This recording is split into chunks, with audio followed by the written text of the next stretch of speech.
Hey, good afternoon, everyone. Bon après-midi tout le monde, c'est Patricia Roney, je suis la coordinatrice des projets pour la Fédération des propriétaires de Lauboisier. Je veux vous assurer, si vous voulez écouter la présentation en français, elle explique aux autres là, qui seraient déjà sur l'anglais, d'aller au bas de l'écran sur le petit globe pour cliquer et choisir le français. Le webinaire est enregistré et il sera disponible plus tard. Vous allez remarquer que toutes nos lignes sont présentement mutées. Vous pouvez écrire vos questions en tout temps durant la présentation dans le chat, le converser, et on abordera les questions à la fin du webinaire, durant la foire aux questions. Alors, le webinaire d'aujourd'hui, la réponse arrive sur le banc, une conversation sur les perturbations éoliennes dans la forêt acadienne de l'Est du Canada. C'est fait partie d'une série d'informations pour les propriétaires de boisier, les professionnels en relation à l'adaptation au changement climatique.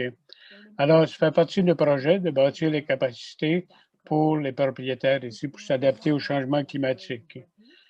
Vous pouvez en savoir plus sur la page web ou en suivant sur Facebook. Le site est là.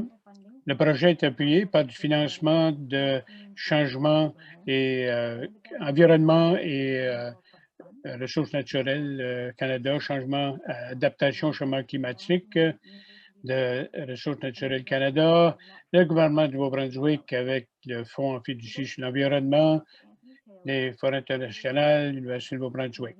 Le présentateur aujourd'hui, Dr. Anthony Taylor, est scientifique de recherche auprès du Service canadien des forêts, doctorant en écologie forestière de Lakehead University.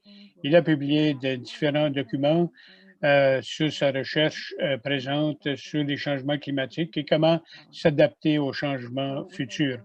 Alors, sans plus tarder, voici le docteur Anthony Taylor.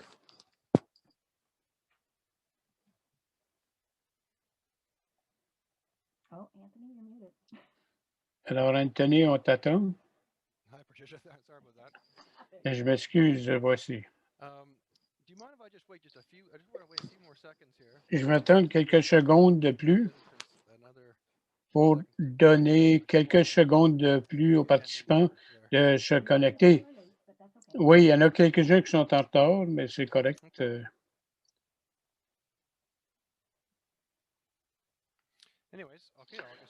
Alors, je vais commencer.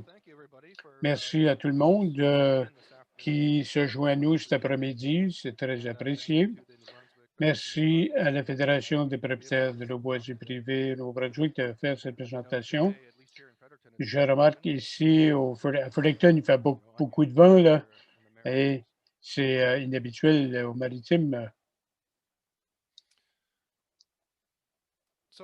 Alors, on peut dire il n'y a pas de maritime qui n'a pas été affecté, des provinces maritimes qui n'ont pas été affectées par le vent, que ce soit dans le bois ou dans votre vie. Ça fait partie beaucoup de la vie quotidienne, les maritimes comme le rhum noir et le violon. Et on dit que c'est la région la plus venteuse au Canada, malgré que Terre-Neuve pourrait revendiquer cela. Alors, ça m'a vraiment frappé, cette situation-là, quelques années passées, quand je suis déménagé au centre du Canada, en Ontario, et même si les gens là-bas ont du vent, ils n'ont pas le vent perpétuel qu'on semble avoir ici, surtout si on est sur le bord de la côte. Et j'ai remarqué que je manquais le vent à ce moment-là. Quand on grandit ici et quand on va en quelque part qu'il y a moins de vent, on le manque un peu. Le matin, il n'y a pas de brise ou qui t'enlève ton chapeau. Alors, on vit dans un endroit venteux et c'est probablement une bonne chose. On voit des événements de vent extrêmes d'un bout à l'autre. Pour en examiner quelques-uns, voici la tempête post-tropicale de Arthur en 2014. Ici à Fredericton, ça a causé beaucoup de dommages. Je pense que c'est un record pour le manque d'électricité au Nouveau-Brunswick à ce moment-là. Et des photos ici en dehors de mon domicile à domicile. Alors, c'est Alors, vous voyez le gros arbre qui a été cassé. Un de mes parents n'avaient jamais vu ça auparavant. On avait perdu le pouvoir pendant environ 9 jours à ce moment-là. Alors, vous voyez que le travail, Coleman a fait beaucoup de travail cette semaine-là à côté de la Pruche. Là. Alors, il y a l'ouragan Dorian qui s'est produit en 2019, une couple d'années passées. Ça a surtout frappé au centre de la Nouvelle-Écosse et ça a traversé ensuite une partie, le sud du Nouveau-Brunswick, mais aussi l'île du Prince-Édouard. Ça, c'est des photos du parc national de Cavendish. J'ai passé beaucoup de temps en grandissant à aller à ce parc-là, faire du camping. Probablement plusieurs d'entre vous avaient fait la même chose. La photo en bas, c'était toute de l'épinette blanche et c'est là qu'on campait. Mais Dorian a passé, il a tout écrasé ça. C'est de quoi ça a l'air aujourd'hui. Patricia, est-ce que tu peux voir ma souris qui se promène? Oui, c'est bien. Ensuite, la grosse, l'ouragan Juan qui s'est produit en 2003, qui a affecté beaucoup de gens. Il est atterri le 29 septembre 2003 comme ouragan de catégorie 2, avec des vents de 158 km/h et des bouffées jusqu'à 185. Alors, ça a duré 3-4 heures et ça a affecté environ 1 million d'hectares de zones forestières en Nouvelle-Écosse. Et c'était Juan qui m'a vraiment intéressé dans cette question du vent et des chablis, des renversements d'arbres. Moi, j'ai grandi sur un terrain boisant à Musqueam, en Nouvelle-Écosse, et depuis 30-40 ans, j'ai travaillé avec mon père sur le boisé, faire un peu de coupe sélective, et on faisait de la coupe. Alors, on avait beaucoup de fierté avec notre forêt.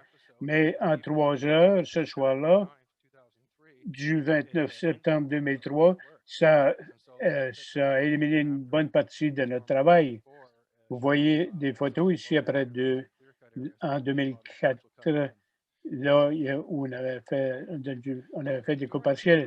Alors, c'était durant ce temps-là, et en travaillant dans l'eau boisée après, pour récupérer des arbres et en travaillant dans la Nouvelle-Écosse, en faisant du cruising et examiner ces chablis-là, j'ai commencé à me demander qu'est-ce qui fait que les lots boisés soient vulnérables aux chablis, au renversement.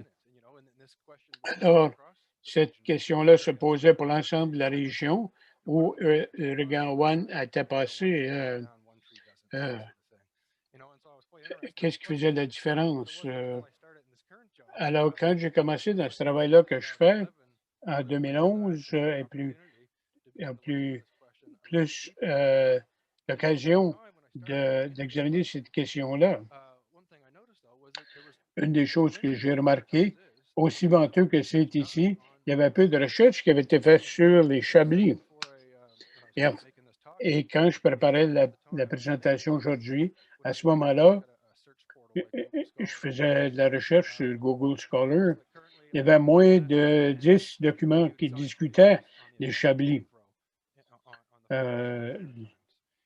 Alors, les déracinements d'arbres, et on pouvait en trouver 40 sur l'effet de la tordeuse des bourgeons d'épinette, par contre. Et ces documents-là étaient faits surtout à travers Dr. McLean. Alors, pourquoi est-ce que la tordeuse est plus présente que les chablis? Non, je ne pense pas. Et la réponse est devenue évidente pour moi et d'autres durant la dernière année. Moi et McLean, nous avons travaillé avec un groupe d'experts, avec des experts en Nouvelle-Écosse, pour faire un examen de la littérature sur qu'est-ce que sont les agents de perturbation naturelle. Beaucoup du travail a été fait en Nouvelle-Écosse et Et c'est là aussi une partie du travail que je fais, mais ça a les mêmes applications pour aussi pour l'île du Prince-Édouard et le Nouveau-Brunswick. Donc, durant cet examen de la littérature, une couple d'années passées, on a regardé à 300 ans de documentation, de rapports et de données quantitatives pour déterminer quels sont les principaux aspects naturels de perturbation pour les forêts ici. Ce qu'on a découvert, dans l'ensemble, il y avait les gros trois, il y avait du vent, la tordeuse et le feu. Et le feu, on n'y pense pas beaucoup aujourd'hui, mais avant ça, l'influence européenne, ça joue un plus grand rôle. Cause more than 80% Alors, ces grands trois-là causent plus de 80 de la mortalité des arbres ici dans les maritimes. Il y en a d'autres, bien sûr, et j'ai une liste ici. Par exemple, les autres insectes et maladies qui se produisent, qui affectent les arbres dans notre région. Il y a d'autres perturbations comme les tempêtes de verglas, sécheresse, inondations, les extrêmes de température, les castors et tout cela. Alors, ça influence nos forêts, mais pas autant que les trois principaux ici en haut. Et peut-être pas autant que le vent à lui seul. Un ouragan peut tuer plus d'arbres dans une période de 3 heures que 50 ans de dommages par la tordeuse. Alors, ils peuvent tuer beaucoup d'arbres. C'est donc une grosse partie des perturbations aux forêts. Alors, à cause de cela, on sait que le vent est un moteur clé de la dynamique forestière. Les vents à haute intensité peuvent déclencher une dynamique de remplacement des peuplements. On voit aussi faible intensité. Une autre raison pourquoi comprendre le vent et son importance dans l'ensemble, à travers le continent même, on déplace la philosophie de la production soutenue plutôt à une foresterie écologique. Alors, la philosophie, c'est de maintenir les conditions écologiques naturelles dans lesquelles la coupe durable peut continuer. Alors, c'est plus possible de faire cela par des pratiques de gestion qui vont imiter les perturbations naturelles. Alors, l'idée, c'est d'émuler, de copier ce que la nature fait avec ces perturbations naturelles. Mais ça dépend sur le fait qu'on les connaisse bien, ces perturbations-là. Alors, pour vous donner une idée de ce qu'on va aborder, pourquoi le vent est important ici, je vais aborder 5 aspects clés. Je veux aborder certains concepts clés en étudiant l'écologie des perturbations naturelles. C'est important pour nous tous de connaître ça, surtout comme propriétaires, comment nos boisés peuvent être affectés par ces perturbations. Donc, on va aborder le vent et les chablis. Quels sont les agents primaires qui causent les déracements, les renversements, les facteurs qui prédisposent les boisés à ces chablis-là, quels facteurs influencent, comment le vent affecte nos boisés, et finir, comment les changements climatiques vont affecter les chablis futurs.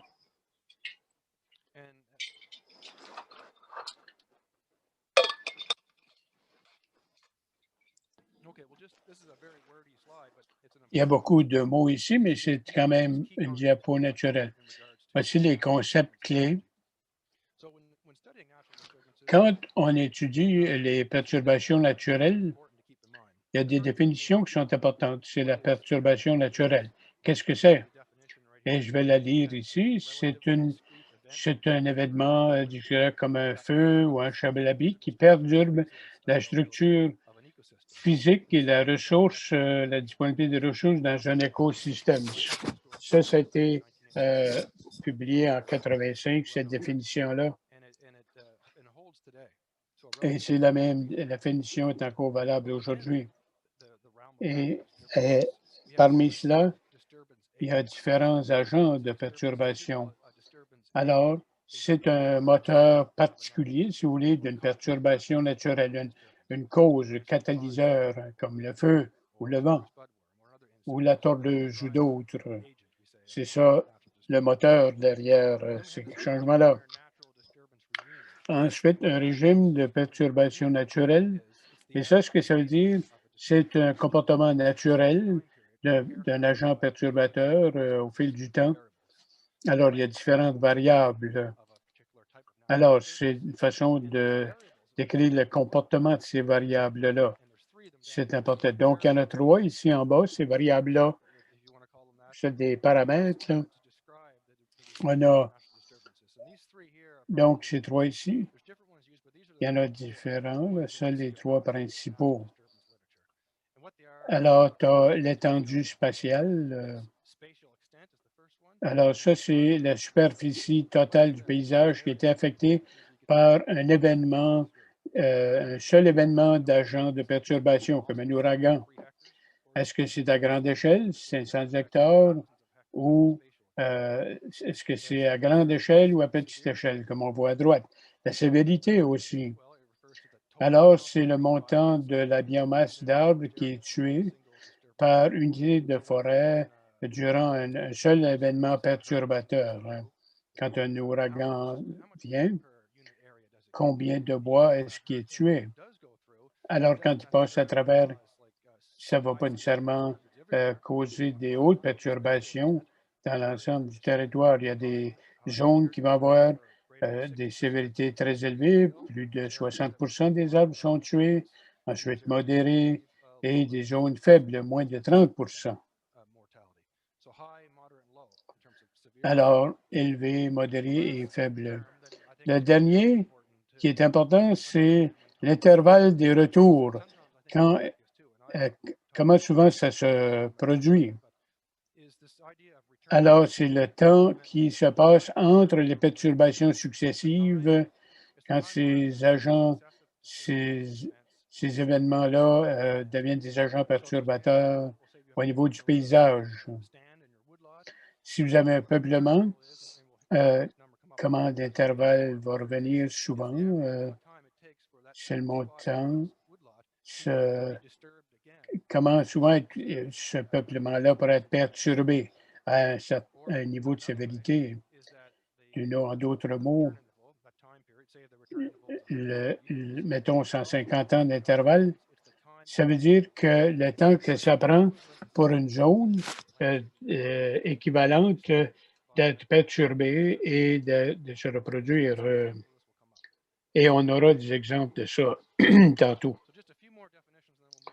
D'autres définitions, et on va aller à des photos et des graphiques. Ici, on parle en matière de vent et de chablis. Qu'est-ce que c'est? On parle du vent. Il y a une définition technique, c'est le mouvement en vrac d'un gros montant d'air le long de la surface de l'air qui est en réaction à des changements de température atmosphérique et de pression barométrique. Et c'est le mouvement de ces masses d'air-là au niveau de la Terre qui affecte les forêts. Alors, ce qui nous préoccupe tous comme citoyens et experts, c'est la vitesse du vent. On va parler d'un vent constant, là. Ça peut être 1, 2, jusqu'à 10 minutes, selon qui en parle. Et on parle aussi des bouffées de vent. C'est la vitesse maximale du vent, les rafales de vent. Ce serait comme une rafale maximale. Donc, ce sont 2 métriques, si vous voulez, pour mesurer l'intensité du vent. Et ensuite, les chablis, le renversement des arbres, c'est le renversement d'arbres causé par le vent, que ce soit l'arbre ou le déracènement des arbres. Il y a différents termes utilisés pour cela. C'est ça que c'est un chablis. Alors, pour mieux comprendre qu'est-ce qui cause les perturbations, les renversements, alors on peut aller dans la physique. Ces deux diagrammes-là, je trouve qu'ils résument bien les choses pour les propriétaires de boisés. Alors, savoir si le vent va renverser, c'est comme un effort, un choc à la corde en deux forces, une force appliquée et une force de résistance. Et la force appliquée, ça, c'est l'arrivée du vent qui pousse sur l'arbre, et la gravité, parce qu'ils ont de la masse. Alors, au fur et à mesure qu'ils penchent, la gravité commence à tirer plus. Ces forces-là causent un torque, une force rotative. Alors,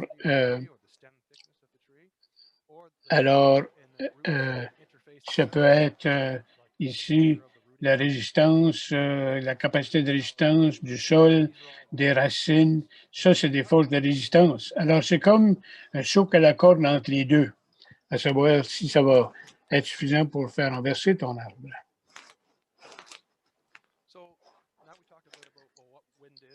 Alors, on a parlé de vent et des chablis. Quelles sont les causes principales d'un chablis? On sait que le vent le cause, mais au jour le jour, il y a plusieurs sources d'événements de vent. Et la façon qu'on l'organise en tant qu'écologiste, c'est en regardant les origines météo du vent et l'intensité aussi du vent. Alors, on organise, on a groupé ça en deux gros groupes, les tempêtes de vent et c'est peut-être un blasphème pour le météorologiste, mais on veut résumer ça ici. Alors, ces deux gros groupes, les tempêtes de vent, les ouragans sont vraiment une bête à part. Les tempêtes de vent, c'est une grande catégorie de vents qui ne sont pas des ouragans. Ça peut comprendre différents agents de vent de différentes origines météo, des cyclones extratropicaux, des tempêtes tropicales et des cellules de convection. Et les ouragans, c'est l'autre. Alors, quand on parle de vent d'au-delà de 104 km/h, sur 10 minutes au moins, on parle d'ouragan. Ils sont mesurés sur une échelle d'intensité, Saffir-Simpson. C'est là qu'on entend les ouragans de catégorie 1, 2, 3, etc. Oui. Pour aller un peu plus loin, on a différents types d'événements qui sont impliqués là-dedans. Les cyclones ici, on appelle ça des cyclones extratropicaux. Ce sont des phénomènes venteux qui se développent à des latitudes ici le long du côte des États-Unis qui s'en viennent du nord-est vers nous. On les appelle aussi des nor'easters, un vent nord-est. Quand ils viennent, ça vient du nord-est. Sont plus intenses entre novembre et mars, mais on les reçoit pas mal toute l'année. Alors, c'est des vents du nord, du sud-ouest, qui varient du sud-ouest vers le nord-est. Alors, ça cause des chablis importants. On voit des exemples de cyclones qui nous affectent au fil des années. Il y a eu celle qui a eu la journée de la marmotte là, en 1976 avec jusqu'à 188 km/h. Le Chablis dans les monts Christmas en 1994, au-delà de 130 km/h, qui a endommagé 12 000 hectares de terre forestière. Ou le One blanc qu'on a appelé en février 2004, qui a amené 95 cm de neige avec des vents de 80 km/h. Ce sont des exemples-là de cyclones extratropicaux. Mais pour quantifier l'effet des tempêtes de vent sur nos forêts, au fil des dernières années, on a fait une analyse dans les documents mentionnés auparavant en Nouvelle-Écosse, là où le travail s'est fait, mais ça serait les mêmes implications au Nouveau-Brunswick. On a utilisé des parcelles d'échantillons, ici en bas, qui sont mesurées au fil du temps. On a pris une sous-section de ces parcelles-là, on a regardé les changements des vents qui avaient renversé plusieurs de ces peuplements de ces parcelles-là. On a pu mesurer le montant de Chablis. Et quand on a résumé ces données-là, on a vu que les Chablis à haute sévérité, plus de 60 ça se produit d'environ 2500 ans. Alors, environ, on dirait, à tous les 2500 ans, tu aurais un Chablis à haute sévérité. Modéré, ce serait de 30-60, c'est environ un retour de 263 ans. Et à faible sévérité, c'est de 5 à 30 de mortalité. Ça, c'est plus souvent chaque 14 ans. Donc, en moyenne, à chaque 14 ans, un peuplement pourrait faire l'expérience de Chablis de 5 à 30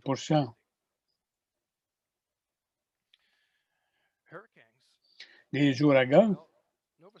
Alors, la Nouvelle-Écosse reçoit plus d'ouragans que toute autre province canadienne, plus que le Nouveau-Brunswick, mais le Nouveau-Brunswick ne sera pas loin derrière. Vous regardez les forces, là, les lignes de force, mais pour la Nouvelle-Écosse, entre 1900 et aujourd'hui, a reçu plus de 17 ouragans. Vous voyez le chemin de ces ouragans-là. Donc, 17 ouragans qui ont touché la Terre. Ce n'est pas des ouragans qui deviennent des tempêtes tropicales. Ce sont vraiment des ouragans qui ont touché Terre ici. Alors, environ un à chaque 7 ans. Donc, le problème avec les ouragans, même si on en a beaucoup, on n'a pas fait un bon travail au fil des ans pour enregistrer le type de dommages dans les forêts, tout cela. Heureusement, après One, en 2003, la province de Nouvelle-Écosse a investi beaucoup d'argent pour faire un inventaire intensif sur combien de régions avaient été renversées par l'ouragan One. Alors, vous voyez dans la zone noire ici, là, on a eu de la photographie satellite aérienne pour montrer la superficie qui a été renversée à différents niveaux de sévérité par l'ouragan One. Alors, c'était pour faire un inventaire de ce qui avait été renversé, qu'est-ce qui restait. Je savais que ces données-là existaient. Et c'est à ce moment-là, en commençant mon travail, que j'ai demandé à la province d'avoir accès à ces données-là.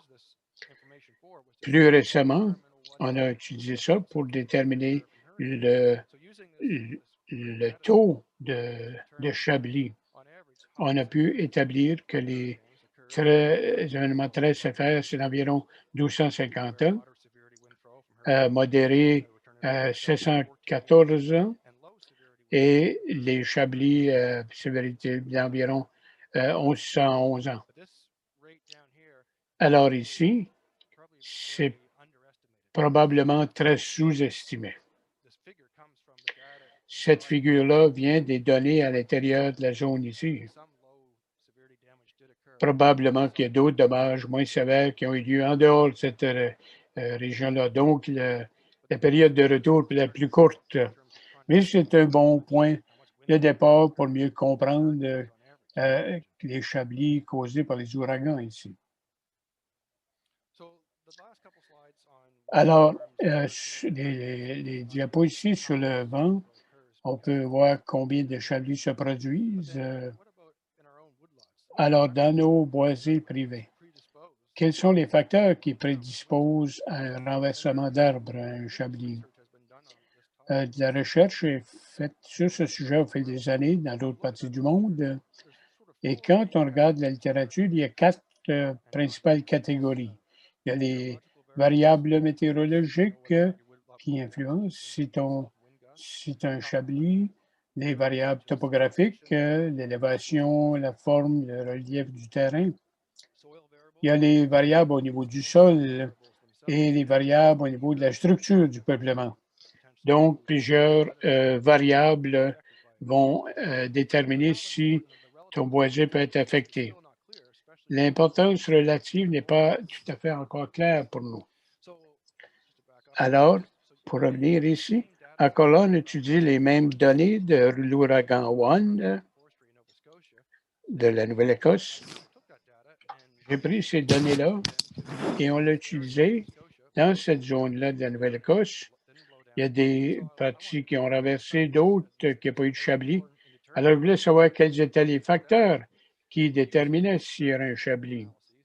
On a fait des analyses statistiques pour vérifier les incidences de chablis et les variables. Ce qu'on a découvert, le plus important, c'était la vitesse du vent comme telle. La vitesse du vent expliquait plus de 80% des variations en matière de chablis dans la région. La zone rouge ici, la ligne rouge, c'est le chemin de l'ouragan, mais on voit que c'est du côté droit à cause des vents. Alors, il y a un gros gradient de la vitesse du vent. Ici, plus près, tu as des vents plus élevés. Au fur et à mesure que tu t'éloignes de l'œil du centre, du noyau de l'ouragan, les vents diminuent. Alors, quand on regardait les données, on s'est aperçu que la vitesse du vent, très importante, plus que 85% de variation.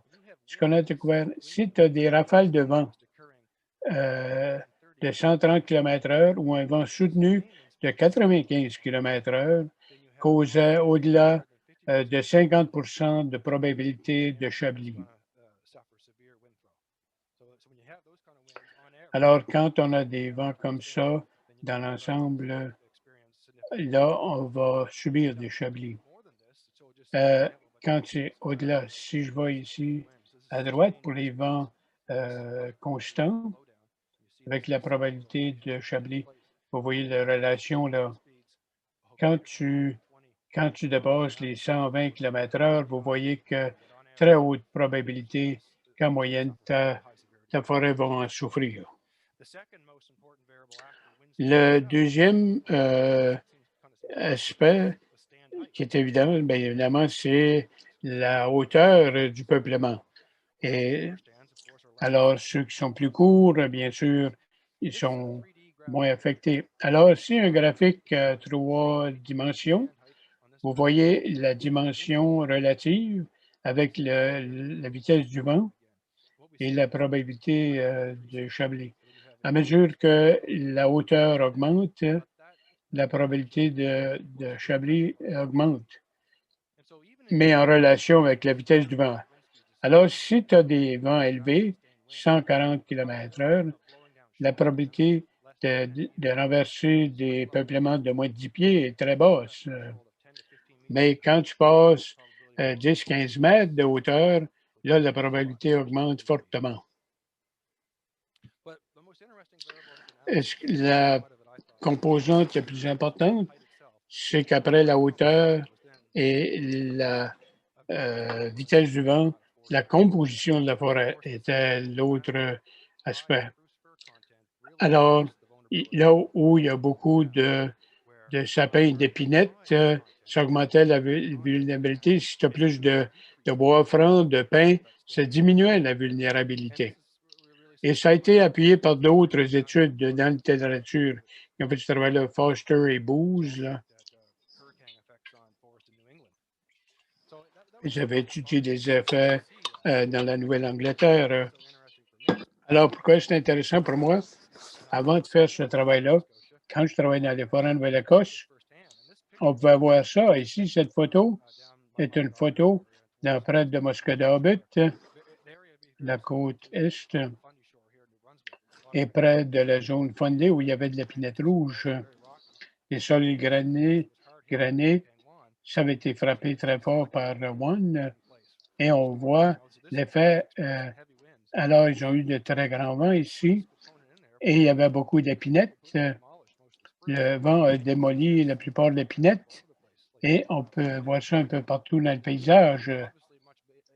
Alors, les pins blancs ont pu résister plus que les épinettes. Alors, ce sont certains des facteurs qu'on a trouvés qui étaient importants à savoir si c'était affecté. Quelles sont les implications de la sylviculture?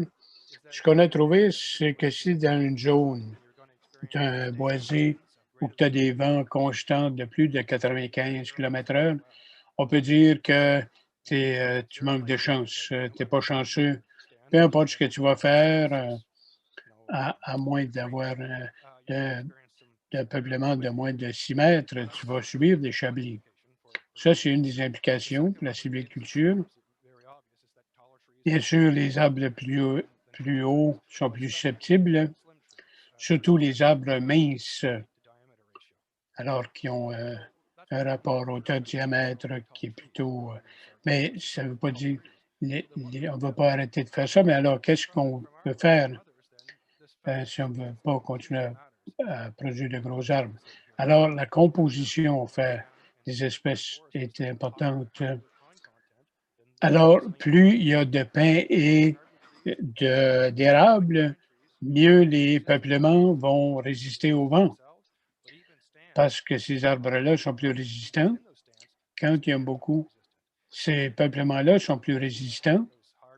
Alors, c'est un meilleur mélange, donc, alors, c'est ça, l'épinette et le sapin sont plus protégés s'il y a du bois franc et des pins. Ceux qui ont surtout des épinettes, qu'est-ce qu'il faut faire? Alors, il faut faire attention comment on va éclaircir. Si tu fais de l'éclaircissage commercial, les coupes de régénération, il faut surveiller la superficie de base que tu vas enlever. On ne veut pas prendre trop de chance, pas plus de coupes qu'un tiers du peuplement d'éclaircissement. Alors donc, le rapport hauteur et diamètre à hauteur de la poitrine. Là. Il y a aussi l'exposition du site au vent et les caractéristiques du sol. Là. Ici, ça vient de Tim McGrath. Ici, ça montre les différentes situations dans le paysage, les situations plus exposées. Si tu es plus exposé avec des épinettes, probablement que c'est mieux de trop en enlever. Si c'est plus protégé, peut-être que tu peux éclaircir un peu plus. C'est la même chose avec les sols. En Nouvelle-Écosse, on a des sols minéraux où c'est mieux ancré, des zones où c'est du sol plus rocheux, il y a moins d'ancrage des arbres, des racines. Ce sont des facteurs qu'il faut également considérer. Alors, Bruce Nichol, de Foresterie des Royaumes-Unis et d'autres qui ont travaillé en Colombie-Britannique pour mieux comprendre ce phénomène. En bout de ligne, si tu es propriétaire d'un boisier qui travaille en sylviculture, comment est-ce que je devrais gérer mon peuplement? Il faut revenir à cette photo ici et penser que c'est un tir à la corde, une souque à la corde, comme on dit. Déterminer la force du vent, la force appliquée, la gravité versus la force de résistance. Alors, j'ai presque terminé. Je vais finir ici avec le changement climatique. Comment est-ce qu'on sait que le changement climatique se produit, puis ça va continuer à se produire? Comment ça va affecter la région à l'avenir? Voici ce que j'ai montré auparavant. On montre les changements des températures moyennes dans notre région du passé de 1850 aller jusqu'à présent. et deux projections, deux scénarios. Le bleu serait plus optimiste, l'accord de Paris sur le climat. Alors, où on garde ça à pas plus de 3,5 Celsius. Et le plus pessimiste, alors 5,9, où on continue à émettre des gaz à effet de serre. Et voyez l'ampleur de la différence qu'on peut s'attendre dans les prochains 75 ans dans notre région. Très grosse différence. Donc, ce changement de climat-là va avoir un effet sur les vents qu'on va subir. Alors, comment ça va affecter les chablis? J'ai une diapo et l'effet ici, ça peut être décevant pour ceux qui aimeraient en savoir plus, mais la raison pour laquelle j'ai seulement une diapo là-dessus, c'est parce que quand on parle de vent, c'est très incertain. Pour revenir, si on essaie de comprendre comment le changement climatique à venir va affecter les chablis, comment est-ce que les changements climatiques vont affecter le vent et les agents de perturbation, les tempêtes de vent et les ouragans. Dans la littérature scientifique des climatologues, etc., ce qu'on a découvert dans notre région et dans l'Est du Canada, selon les scénarios à venir, là, si on parle de 8,5, on va avoir une augmentation de la fréquence et de l'intensité des arbres, donc plus de tempêtes et plus fortes. Et à la fin du siècle, ça pourrait, c'est ça, de passer à 20 d'augmentation. Alors, ils veulent faire attention. Alors, on a tendance à être peut-être conservateur au niveau de ces données-là. Ça pourrait être pire. Hein. En matière d'ouragan, ici, à NOAA aux États-Unis, sont les leaders, font beaucoup de recherche sur les ouragans. Alors, pour nous, dans le nord de l'Atlantique, durant la saison des ouragans, il y a une augmentation potentielle dans l'intensité des ouragans qui viennent ici. Pas nécessairement la fréquence, mais la force ou l'intensité des ouragans à venir. Donc, ceux qui deviennent des tempêtes tropicales, peut-être que certains d'entre eux vont durer plus longtemps et être encore des ouragans de catégorie 1 quand ils vont toucher la Terre. Alors, vous pourrez aller sur le site web de la NOAA. Encore là, leur confiance est plutôt de faible à modérée. Alors, les vents vont augmenter au fil des années. Comment ça va affecter les chablis? On s'attendrait qu'il y aurait plus de chablis, mais encore là, ce n'est pas si simple quand on parle de prédiction. Il y a des interactions importantes à considérer.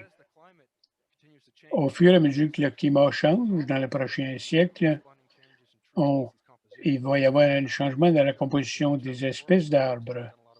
À UNB, ils ont fait du travail à ce niveau-là. Il a découvert que le climat futur et les espèces, les essences, il y en a qui vont être mal adaptées à ce climat, il y en aura moins. Et c'est surtout l'épinette et le sapin. Alors même s'il y a une augmentation du vent, s'il y en a moins de ces arbres les plus sensibles, comme l'épinette et le sapin, il n'y aura pas autant de différence. Si on a plus d'espèces adaptées comme l'érable et le pin, ce sont des choses à considérer. Comment est-ce que le changement climatique va affecter les chablis à l'avenir? Un autre à tenir compte, le vent ne travaille pas seul. Il peut se combiner avec d'autres espèces, sécheresse, insectes, les pathogènes, et ça aussi. Donc, selon ce qui va se passer, ça va affecter ces pathogènes-là, ces insectes, ces sécheresses. Ça pourrait être donc pire ou moins pire selon la contribution de ces autres agents-là.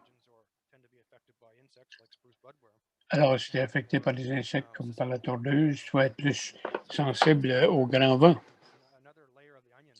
Donc, c'est une autre couche de l'oignon, si vous voulez, qui s'ajoute à essayer de prédire comment ça va se passer à l'avenir.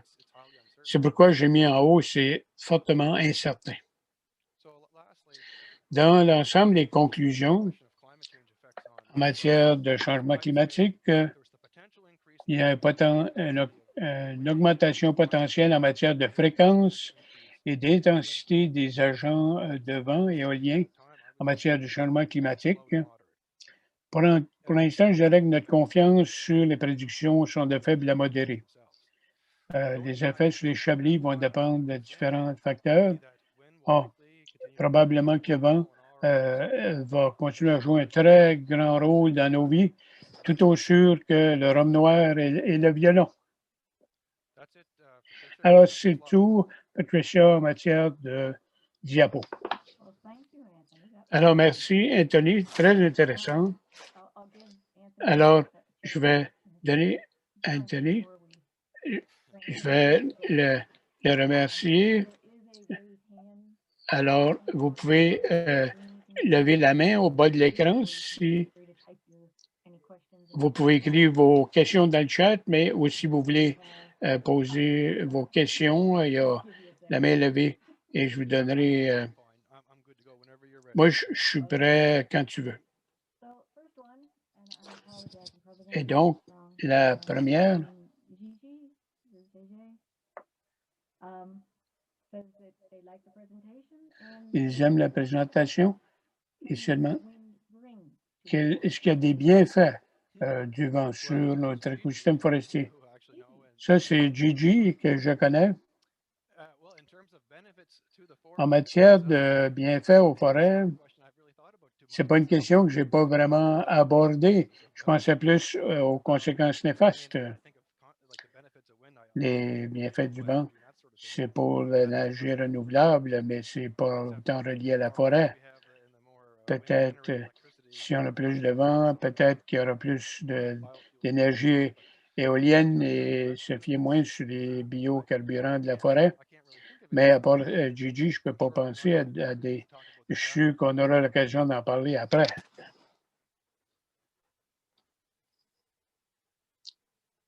Okay. Next question. Prochaine question Near. de Just. Versus a fibrous root system, a variable and resistance force. Je n'ai pas bien compris la question. Les arbres, les racines fibreuses, selon l'espèce, l'essence d'arbre, où il y a des racines plus profondes, sera moins susceptible au chablis que l'épinette, qui a des racines fibreuses, mais plutôt moins profondes en dessous du sol. Alors, ça dépend de la profondeur des racines.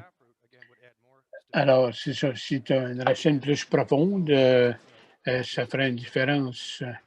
Alors, donc, alors, les racines pivotantes peuvent jouer un rôle important de la solidité de l'arbre.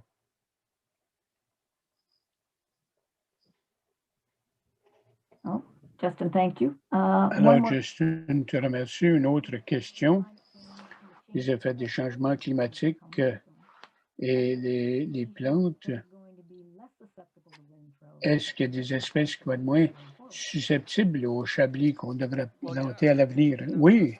Dans la dernière diapo sur le changement climatique, une partie du travail qui a été fait pour prédire la composition future des forêts, où on veut voir une augmentation des essences plus adaptées, comme les érables, les chênes.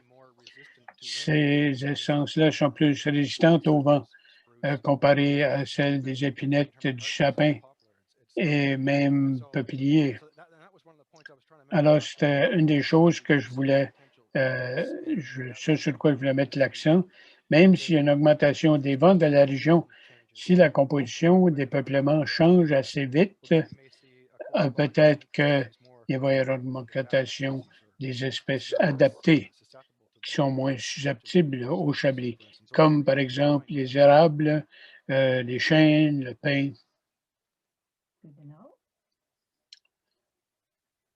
Chris Spencer has a question. Chris, go Une ahead. autre question. Thank you. Great presentation, Anthony. Thank you. Très bonne présentation. One aspect that here in southern Un aspect dans le sud du Nouveau-Brunswick, le long de la côte et près de la baie de Fundy, où on a plus de vent. Il y a des chablis d'hiver avec les changements climatiques, surtout dans le sud, dans les peuplements gérés. Often are what I'll call the traditional snow. Il y a des vents moins traditionnels où il y a fait moins 20 puis que la neige reste au sol. On a maintenant des journées plus chaudes et ça s'est couplé avec l'augmentation de la vitesse du vent. A two-strike. Alors, c'est comme deux gifles là, contre nos peuplements. Je me demandais si tu avais quelque chose à ajouter à ça et si c'est quelque chose qui pourrait devenir plus commun dans le nord de la province. Oui, l'observation intéressante. Il y a eu du travail qui a été fait dans la Nouvelle-Angleterre pour mieux comprendre les effets de la neige trempe, humide et la combinaison avec le vent. Comme tu as dit, quand ces deux-là se combinent et avec une neige pesante aussi, il y a plus de gravité qui travaille sur l'arbre, sur les branches, les feuilles, et résistance au vent.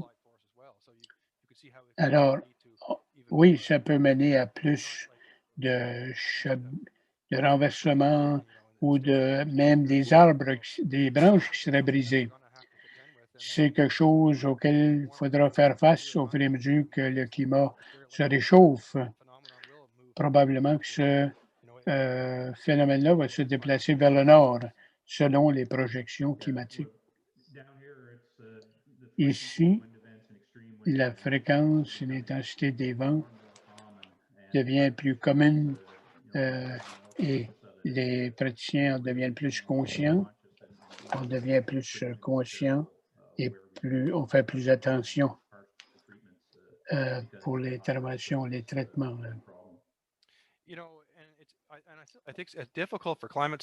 Et c'est difficile pour les climatologues comme moi de modéliser le futur, mais tous ceux qui gèrent des forêts, des boisés, ils devaient vraiment considérer ce tir à la corde, ce tug of war, ce souk à la corde, là, pour comment réduire ces forces-là. Alors, des peuplements plus denses, des cimes plus proches, plus de bois francs entre vos épinettes, ce genre de choses-là dont il faut venir plus, familiariser plus. Un dernier point, on a vu les avantages de mélange d'espèces, surtout avec les bois francs, les bois caducs, parce qu'ils sont bien enracinés, comme par exemple la pruche, le pin, l'érable, on voit le bienfait en matière de diversité des essences, des espèces. Alors, merci pour cela. Alors, une autre question. Est-ce que ton analyse a affecté l'aspect du temps et de l'année? Bon point. Pas dans notre cas en particulier. Quand on regarde la littérature sur les facteurs qui affectent les chablis, le temps de l'année est important. Dans l'étude ici, on avait les données de l'ouragan One qui était en septembre et les feuilles étaient là, le sol était saturé d'eau. Il faudrait obtenir des données des différents temps de l'année pour vraiment aller chercher cet effet du temps de l'année sur les chablis. Ce que j'espère, c'est que ma présentation va générer plus d'intérêt. J'ai mis l'accent sur la Nouvelle-Écosse, là où j'ai fait beaucoup de travail, mais la même chose devrait être faite au Nouveau-Brunswick et à l'île du Prince-Édouard, parce que ça va devenir de plus en plus important de comprendre ces facteurs. C'est vrai.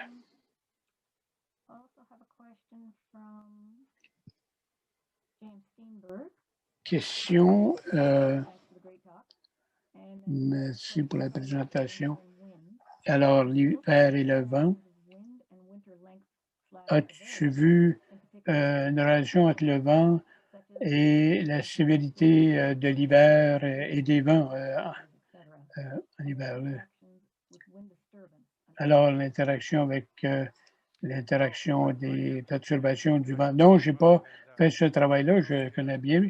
Alors, c'est un bon sujet de recherche pour toi et ton groupe. Là-bas, c'est des questions. Oui, j'ai fait de la recherche un peu là-dessus. Il n'y en avait pas beaucoup dans la littérature, là, mais ce sont des questions importantes à aborder et à comprendre. Comment le vent affecte nos forêts, les taux aussi, les taux de Chablis ici, en matière d'ouragan.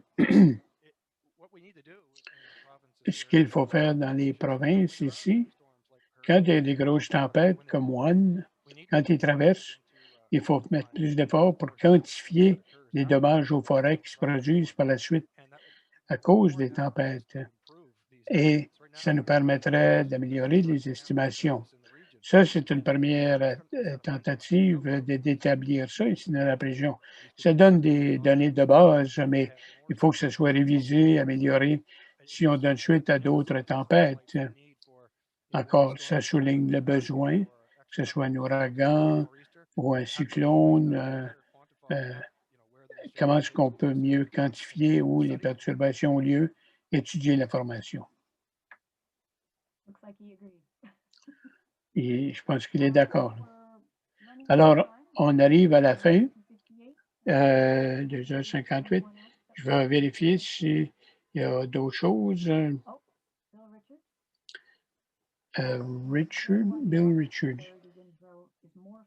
Pourquoi peux-tu expliquer que les modérés sont différents des vents faibles? Les taux ici, on a calculé dans la région aussi. Quand One a traversé en tant que province, c'est là que le plus gros dommage se fait, là, avec l'information satellite et aérienne. On a utilisé l'information pour déterminer ces chiffres-là. Mais quand One a passé, probablement, les dommages plus sévères ont eu lieu, mais probablement d'autres dommages modérés qui se sont passés en dehors. Dans le document, on le mentionne. Alors ici, c'est un estimé minimum de Chablis. Probablement que l'intervalle est beaucoup plus court que le 1111 ans. Alors, c'est les seules données qu'on avait, mais ça souligne encore plus l'importance de faire ce travail-là, d'investir dans les relevés mesurés, comment ça affecte nos forêts. Si on fait de la foresterie écologique, et comment c'est le genre de formation que ça nous prend. Très bien. Alors, on manque de temps pour aujourd'hui. Alors, si vous avez d'autres questions que j'aimerais poser, Anthony, on peut te rejoindre. J'ai mis mon courriel ici à la fin. Voici mon adresse courriel. Ça me ferait plaisir de parler à quiconque après s'ils ont des questions ou de les amener vers d'autres sources. Et je remercie à Patricia. Je pense que, comme elle a dit, que ça va être mis sur le site Web. Très bien. Alors, merci, Anthony, pour ta présentation. C'était très informatif. Et je veux remercier le traducteur Ronald Fournier pour la traduction. Remercier tout le monde d'avoir participé au webinaire aujourd'hui.